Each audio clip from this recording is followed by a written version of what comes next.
മേടരാശിക്കൂറ് ലഗ്നമോ ആയി വരുന്നവരുടെ ചിങ്ങമാസത്തിലെ ഗുണാനുഭവങ്ങളെക്കുറിച്ച് നോക്കാം. ഓരോ വ്യക്തിയുടെയും ജനന സമയത്ത് ഓരോ ഗ്രഹങ്ങളും ശുഭമായ സ്ഥാനത്താണ് നിൽക്കുന്നതെങ്കിൽ ഗോചരാലും അതിൻ്റെ നല്ല സ്ഥാനങ്ങളിൽ വരുന്ന സമയത്ത് ഗുണാനുഭവങ്ങൾ പ്രതീക്ഷിക്കാം. അല്ലാത്ത പക്ഷം അത് വിപരീതമായി വരുന്നതാണ്. അങ്ങനെ നോക്കുമ്പോൾ മേടൻ രാശിക്കാർക്ക് ഈ കഴിഞ്ഞു പോയ കാലഘട്ടം വളരെ ധനപ്രാപ്തി നേടുന്ന ഒരു സമയമായിരുന്നു. ഇനി വരാൻ പോകുന്നതും ചിങ്ങമാസത്തിലും വളരെ നല്ല സൗഭാഗ്യങ്ങൾ നൽകുന്ന സമയമാണ് വരാൻ പോകുന്നത്.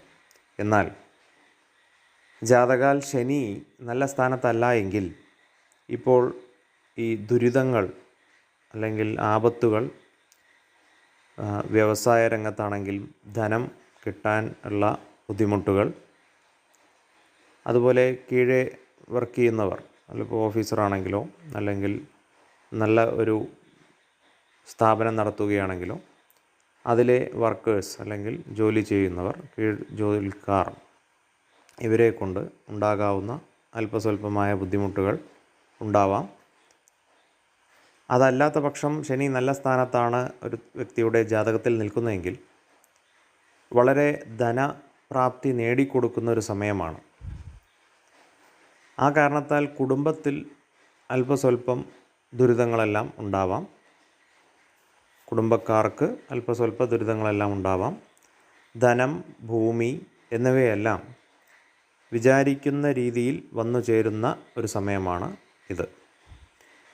പ്രത്യേകിച്ച് 26-ാം തീയതി ശ്രീകൃഷ്ണ ജയന്തി ദിവസം മുതൽ വളരെ നല്ല മാറ്റം ഇവർക്ക് പ്രതീക്ഷിക്കാം. സ്വത്ത് തർക്കം, ഭൂമി സംബന്ധമായ കാര്യങ്ങൾ ഇവ കാരണമോ മറ്റോ ഉണ്ടാകാവുന്ന, സഹോദരന്മാർ തമ്മിലുണ്ടാകാവുന്ന വാക്കുതർക്കങ്ങൾ, ഇവയെല്ലാം രമ്യമായി പരിഹരിക്കേണ്ടതാണ്.